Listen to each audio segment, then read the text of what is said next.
Elon, hey, welcome back to TED. It's great to have you here. Thanks for having me.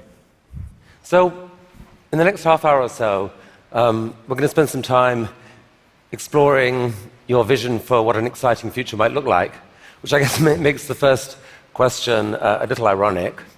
Why are you boring? Yeah, I ask myself that frequently. We're trying to dig a hole under LA, and this is to create the beginning of what will hopefully be a 3D network of tunnels to alleviate congestion. So, I mean, right now, I think one of the most soul-destroying things is traffic. It affects people in every part of the world. It takes away so much of your life, and it's horrible. It's particularly horrible in LA. And I think you've brought with you the first visualization that's been shown of this. Can I show this?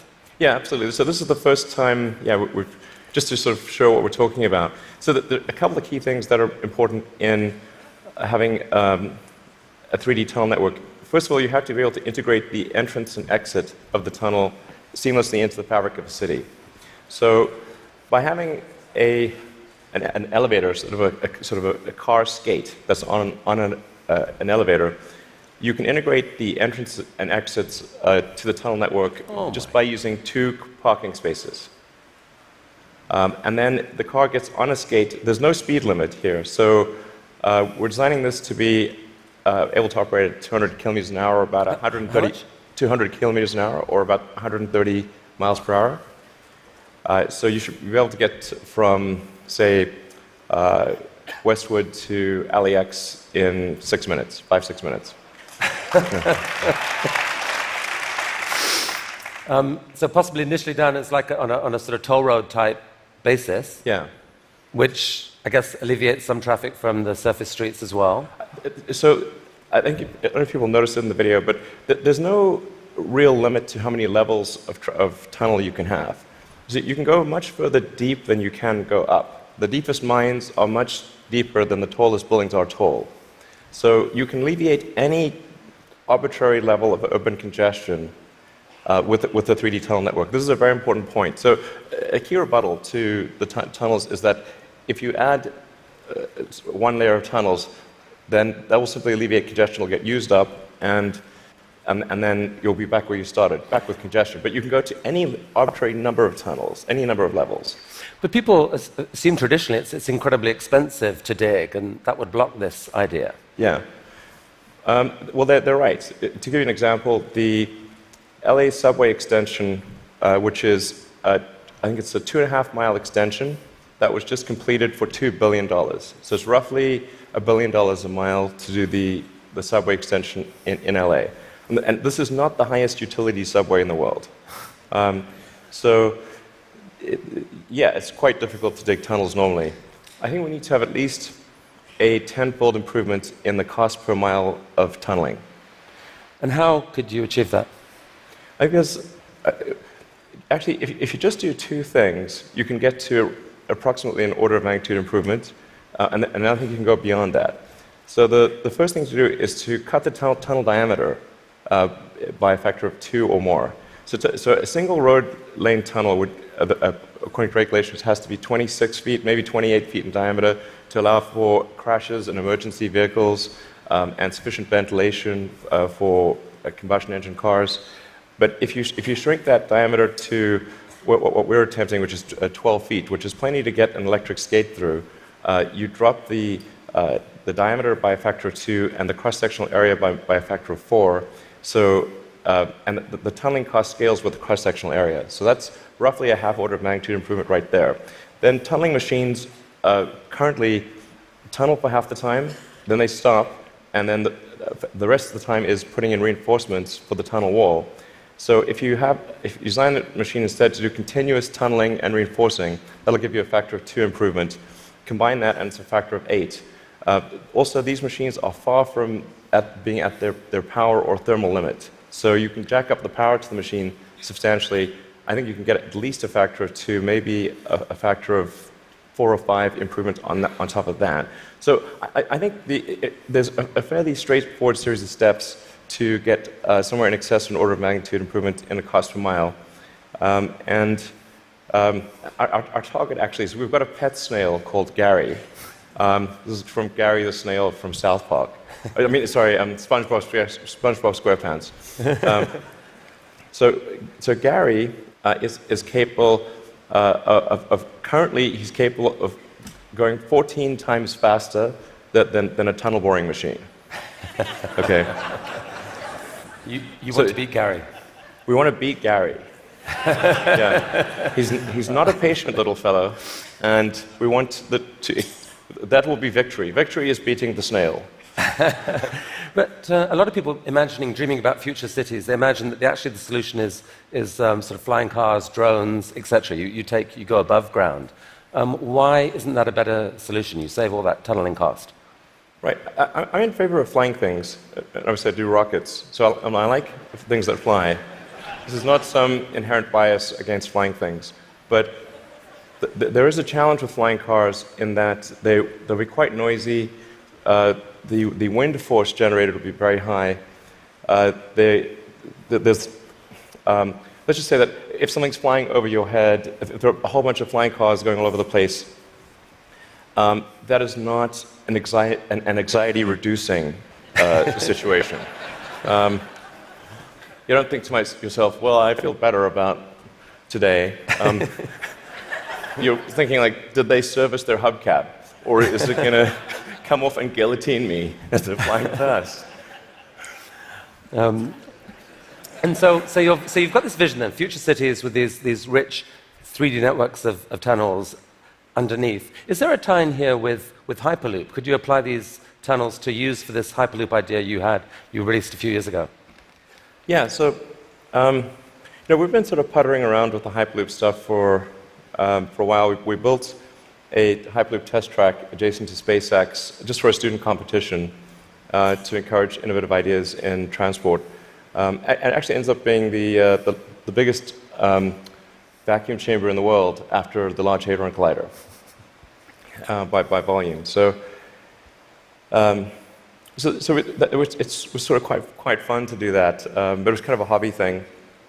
And then we think we might. So we developed a little pusher car to push the student pods, but we're going to try seeing how fast we can make the pusher go if it's not pushing something.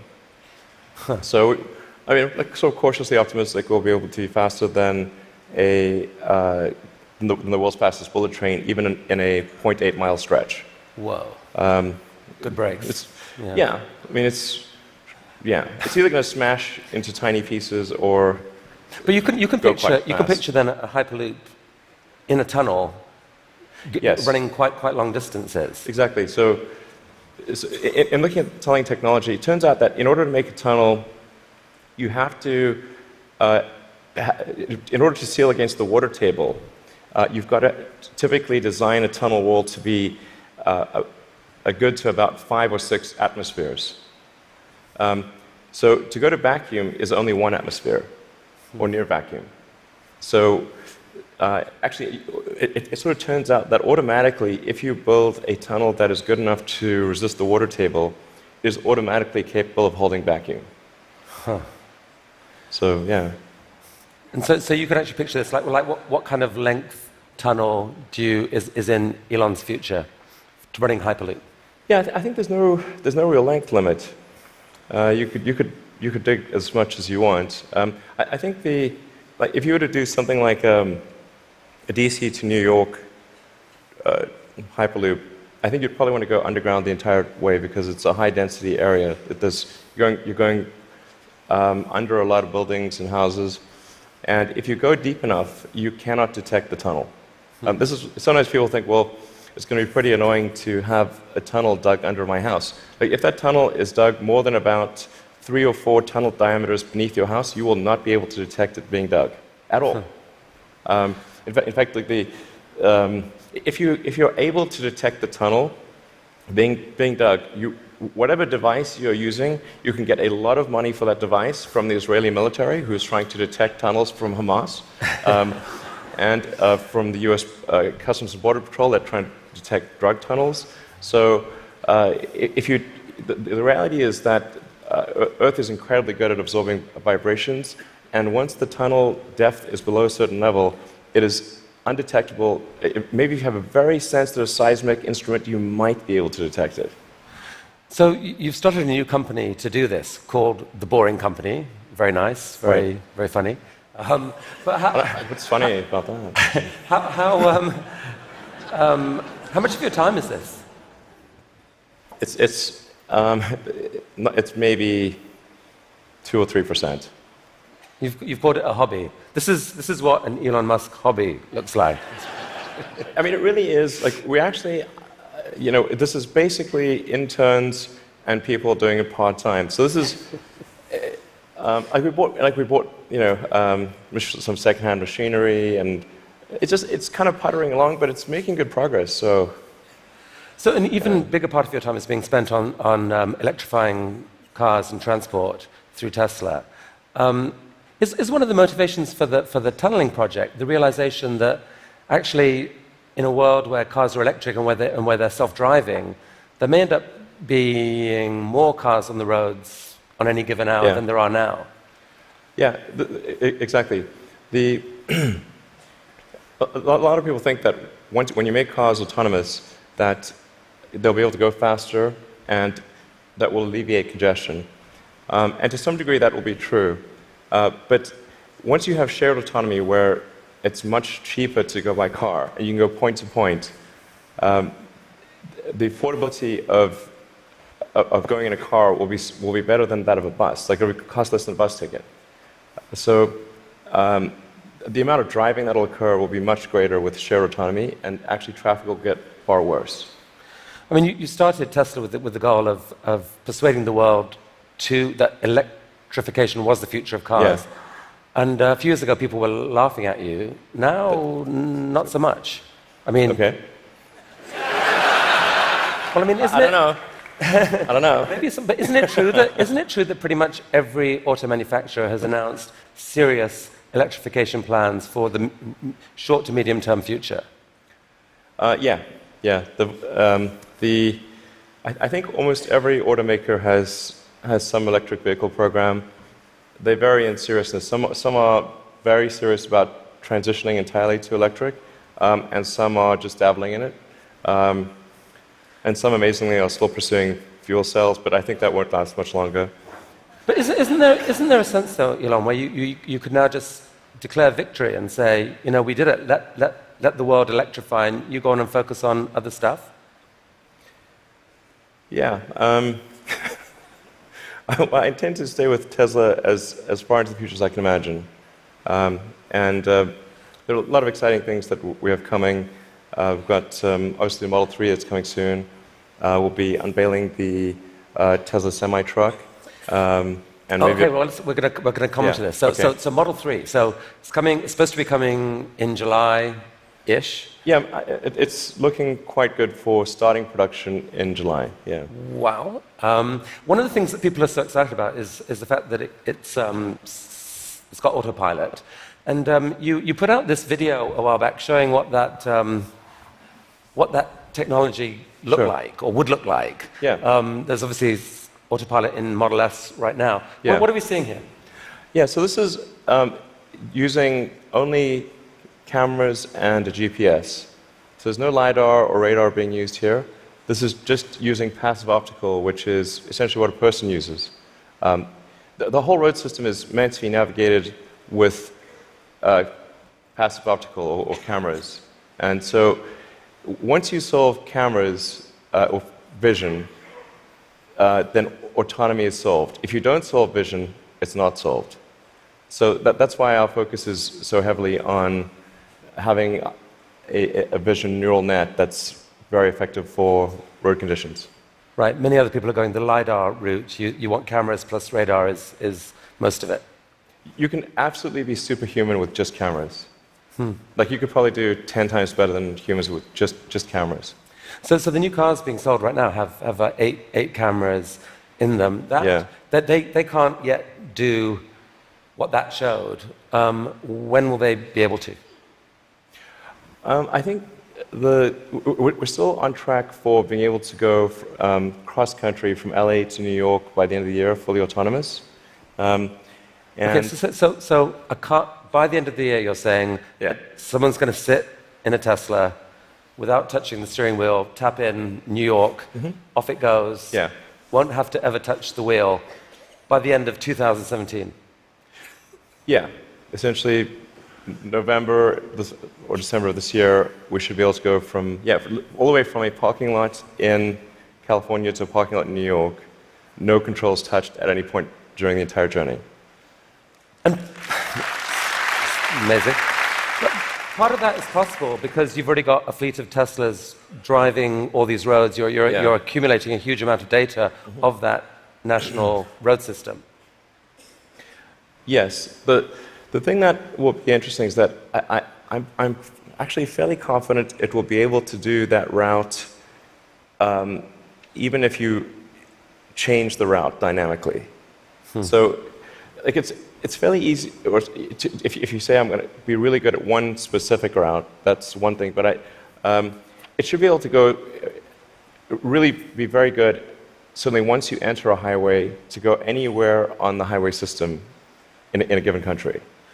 So it's not sort of limited to LA, New York. We could change it and make it Seattle, Florida, that day, or in real time. So you were going from LA to New York, now go from LA to Toronto.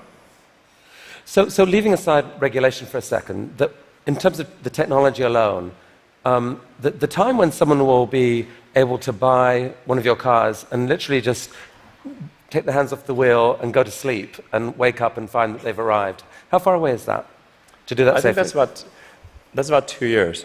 So the real trick of it is not, how do you make it work, say 99.9% of the time? Because if a car crashes, say 1 in 1,000 times, then you're probably still not going to be comfortable falling asleep.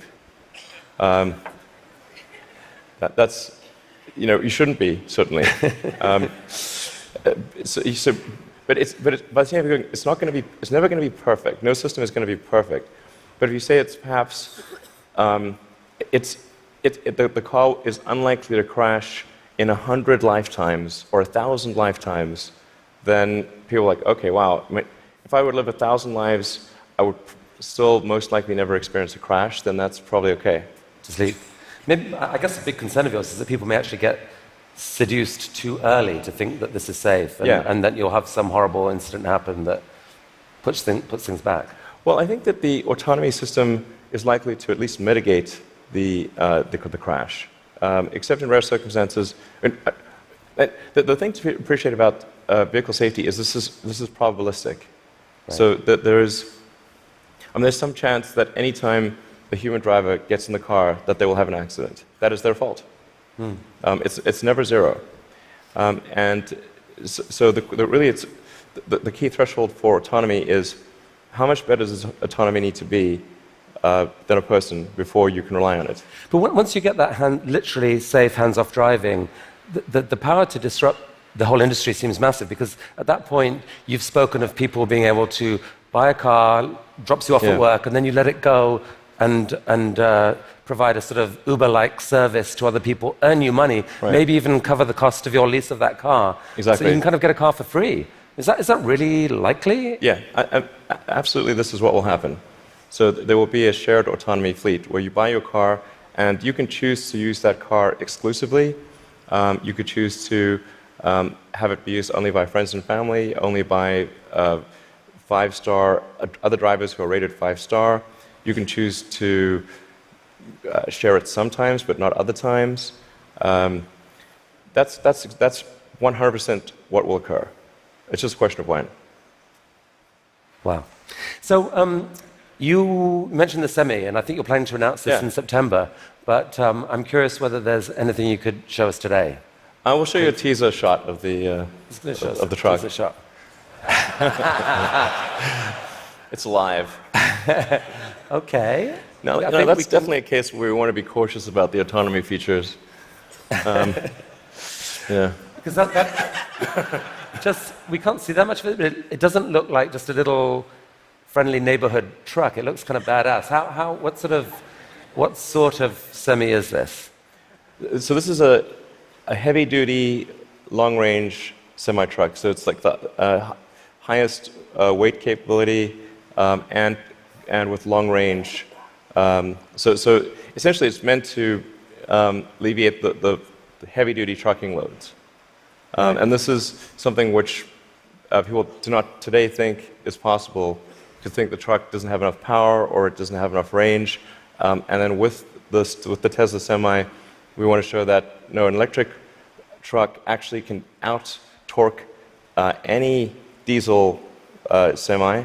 And if you had a tug-of-war competition, like the Tesla Semi will tug the diesel semi uphill.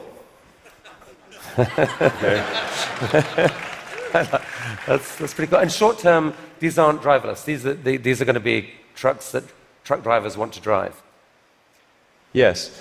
No, so what will be really fun about this is you have a flat torque RPM curve with an electric motor, whereas with a diesel motor or any kind of internal combustion engine car, you've got a torque RPM curve that looks like a hill. So this will be a very spry truck. You could drive this around like a sports car. There's no gears. It's like single speed. So there's a great movie to be made here somewhere. I don't know what it is, and I don't know that it ends well, but it's a great movie.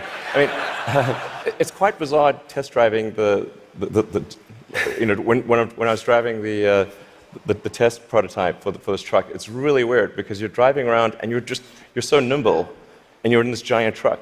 Wait, you've already driven a prototype that... I drove it around the parking lot. I was like, this is crazy. Wow. This is not vaporware. This is like wow. Driving this giant truck and sort of making these mad maneuvers. This is cool. Okay, from a really badass picture to a kind of less badass picture.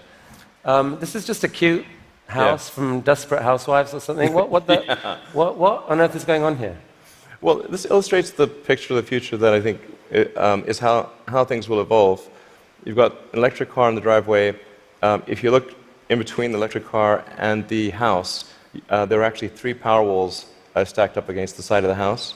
And then that house roof is a solar roof. So that's an actual solar glass roof. Okay, so that's a picture of a real. Admittedly, it's a real fake house. That's a real fake house. So these roof tiles, some of them have in them basically solar power, the ability to. Yeah, so the solar glass tiles where you can adjust the texture and the color at a very fine-grained level, and then there's sort of micro louvers in the glass, such that when you're looking at the roof from street level or close to street level, all the tiles look the same whether there is a solar panel behind it or a solar cell behind it or not. So you have an even color from the ground level. If you were to look at it from a helicopter, you would be actually able to look through and see that some of the glass tiles have a solar cell behind them and some do not. Right. You put them in the ones that are likely to see a lot of sun. Yes. And that makes these roofs super affordable, right? They're not that much more expensive than just tiling the roof. Yeah. We're very confident that the cost of the roof plus the cost of electricity, that a solar glass roof will be less than the cost of a normal roof plus the cost of electricity. So in other words, this will be economically a no-brainer. We think it will look great, and it will last. I mean, we thought about like having the warranty be infinity, but then people thought, well, that might sound like we were just talking rubbish. But actually, this is toughened glass. Like well after the house has collapsed, and there's nothing there, the roof the glass tiles will still be there. Okay, so I think you're rolling. This is cool. So you're rolling this out in a couple weeks' time, I think, with four different roofing types. Yeah, we're starting off with two initially, and then the second 2 will be introduced early next year. And what's the scale of ambition here? How many houses do you believe could end up having this type of roofing? I mean, I think eventually almost all houses will have a solar roof. Now the thing is to consider the time scale here to be probably on the order of 40 or 50 years. So on average, a roof is replaced every 20 to 25 years. So, but you don't start replacing all roofs immediately. But eventually, if you say we were to fast forward to, say, 15 years from now, it will be unusual to have a roof that does not have solar. Is there a mental model thing that people don't get here that there's been, because of the shift in the sort of cost economics of solar power, that like most houses actually have enough sunlight on their roof pretty much to power all of their needs. If you could capture the power, it could pretty much power all their needs, right? You could go off grid, kind of. Yeah, it depends on where you are and what the house size is relative to the roof area. But yeah, it's a fair statement to say that most houses in the US have enough roof area to power all the needs of the house. Okay, so the key to the economics of the cars, the these houses, is the falling price of lithium-ion batteries, which you've made a huge bet on as Tesla. In many ways, that's almost the core competency. And you've decided that to really own that competency, you just have to build the world's largest manufacturing plant and kind of double the world's supply of lithium-ion batteries. Yeah. With this guy. What is this? Yeah, so that's the Gigafactory. The progress so far in the Gigafactory. Eventually, you can sort of roughly see that there's sort of a diamond shape overall, and when it's fully done, it'll look like a giant diamond, or that's the idea behind it. And it's aligned on true north. There's a small detail there. And capable of producing eventually 100 gigawatt hours of batteries a year? 100 gigawatt hours. We think probably more, but yeah. And they're actually being produced right now already here, right? Yeah, we're in production already. You guys put out this video. Yeah. I mean, does that speed it up, or? That's the slowed down version.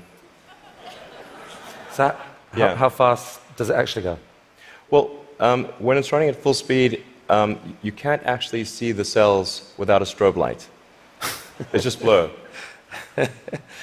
And one of your core ideas, Elon, about what makes an exciting future is a future where we no longer feel guilty about energy. Help us picture this. I mean, how many gigafactories, if you like, does it take to get us there? It's about 100, roughly. It's not 10, it's not 1,000, most likely 100. See, I kind of find this amazing. Like, you can actually picture, if that's right, you can picture what it would take to move the world off this vast fossil fuel thing. It's like you're building one, cost $5 billion, maybe the next one, or whatever, $5 to $10 billion. Yeah. Like, it's kind of cool that you can picture that project. And you're planning to do a Tesla, or at least announce another two this year. I think we'll announce locations for somewhere between 2 and 4 gigafactories later this year. Yeah, probably 4. Whoa. Yeah. Okay. I can't tease. No more teasing from you for here. Like, where? Continent? You can say no. We need to address a global market. Yeah. Okay. This is cool. I think we should talk for global market. So I have to ask you one question. I'm going to ask you one question about politics. Only one. I'm kind of sick of politics, but I do need to ask you this. You're on a body now giving advice to a guy who has said he doesn't really believe in climate change. And there's a lot of people out there who kind of think you shouldn't be doing that. They'd like you to walk away from that. What would you say to them? Well, I think that first of all, I'm just on 2 advisory councils where the format consists of going around the room and asking people's opinion on things. And so there's like a meeting every month or 2.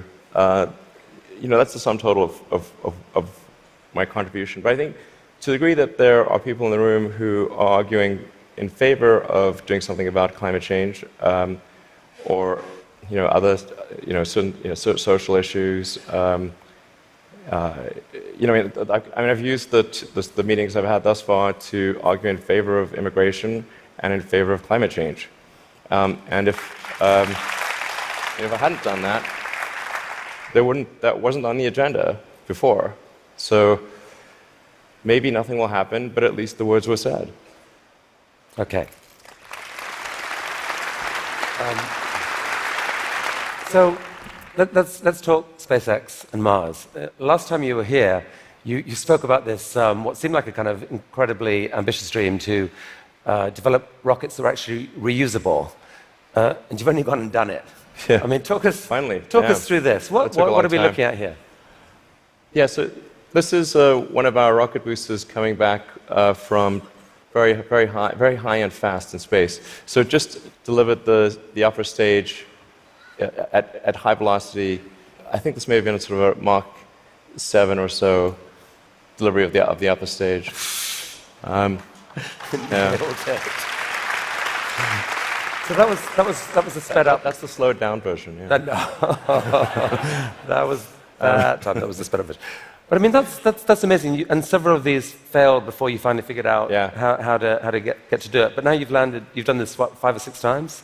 I think we're on 8 or 9 or something. Yeah. And for the first time, you've actually reflown one of the rockets that landed. So we landed the rocket booster, and then prepped it for flight again and flew it again. So it's the first reflight of an orbital booster where that reflight is relevant. So it's important to appreciate that reusability is only relevant if it is rapid and complete. Right. So like an aircraft or a car, the reusability is rapid and complete. You do not send your aircraft to Boeing in between flights. Right. So this is allowing you to dream of this really ambitious idea of sending many people to Mars in 10 or 20 years time, I guess. Yeah. In the next 20 years. And you've designed this outrageous rocket to do it. Help us understand the scale of this thing. Well, I think visually you can see that's person. Yeah, and that's the vehicle. So if that was a skyscraper, that's like a 40. Did I read that? 40 stories. Yeah, maybe a little more. Yeah. The thrust level of this is really this configuration is about 4 times the thrust of the Saturn V moon rocket. 4 times the thrust of the biggest rocket humanity ever created before. Yeah. I mean, as one does. Yeah. I mean, in units of 747, 747 is only about a quarter million pounds of thrust. So there are for every 10 million pounds of thrust, there's 47. So this would be the thrust equivalent of 120 747s, with all engines blazing. And so even with a machine designed to escape Earth's gravity, I think you told me last this thing could actually take a fully loaded 747, people, cargo, everything, into orbit. Exactly. This can take a fully loaded 747 with maximum fuel, maximum passengers, maximum cargo on the 747. This can take it as cargo. So based on this, you presented recently this interplanetary transport system, which is visualized this way. And this is a scene you picture in 30 years' time, 20 years' time? People walking into this rocket. I mean, I'm hopeful it's sort of in the 8 to 10 year time frame. Aspirationally, that's our target. Our internal targets are more aggressive, but I think,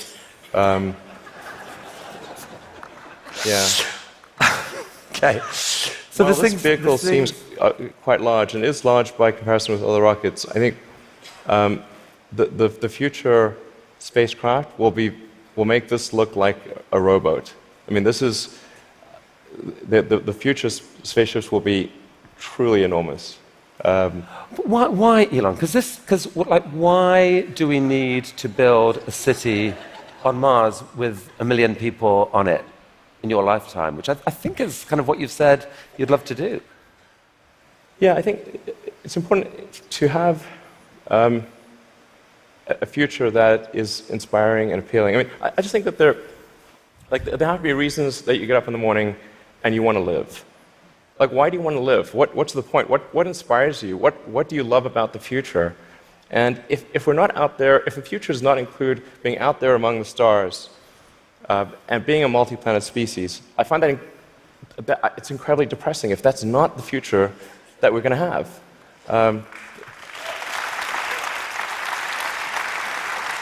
People want to position this as an either-or, that there are so many desperate things happening on the planet now, from climate to poverty to, you pick your issue.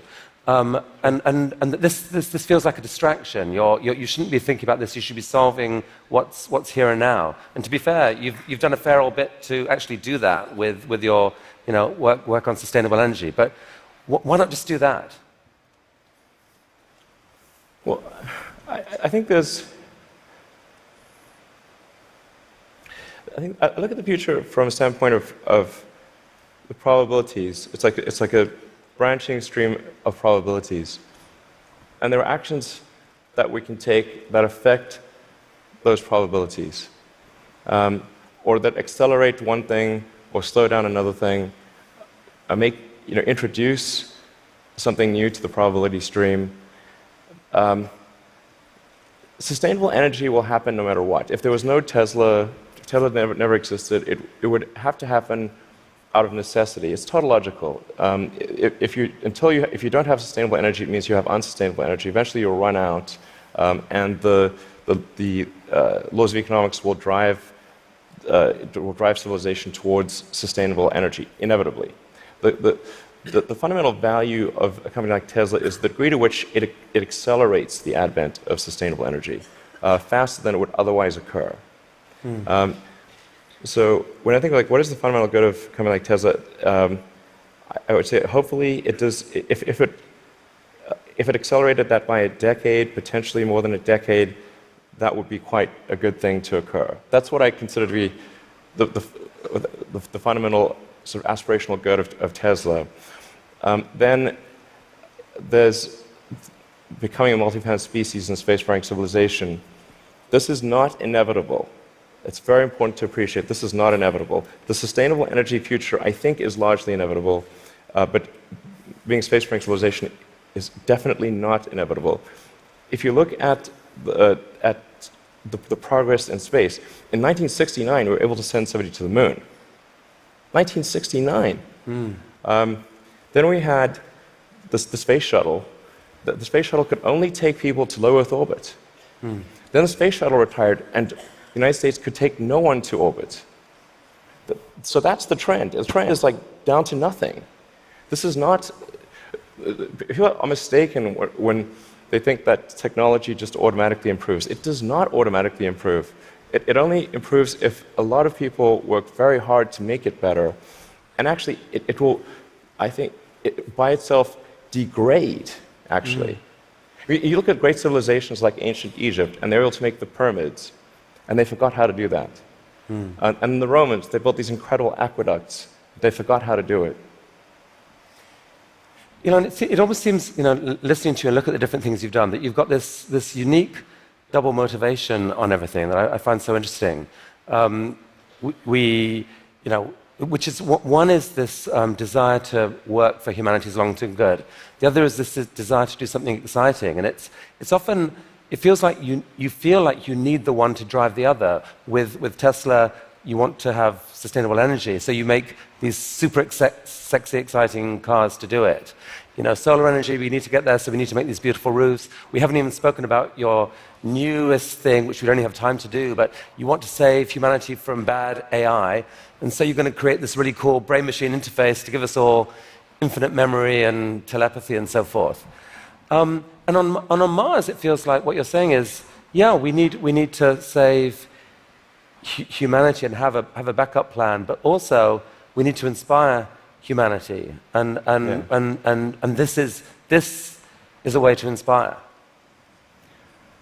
I think the value of beauty and inspiration is very much underrated, no question. But I want to be clear. I'm not trying to be anyone's savior. That is not the. I'm just trying to think about the future and not be sad. Beautiful statement. I think everyone here would agree that it is not, none of this is going to happen inevitably. The fact that in your mind you dream this stuff, you dream stuff that no one else would dare dream, or no one else would be capable of dreaming at the level of complexity that you do. The fact that you do that, Elon Musk, is a really remarkable thing. Thank you for helping us all to dream a bit bigger. You'll tell me if it ever starts getting genuinely insane, right? Thank you. That was really, really fantastic. That was really fantastic. Thanks, guys. Thank you.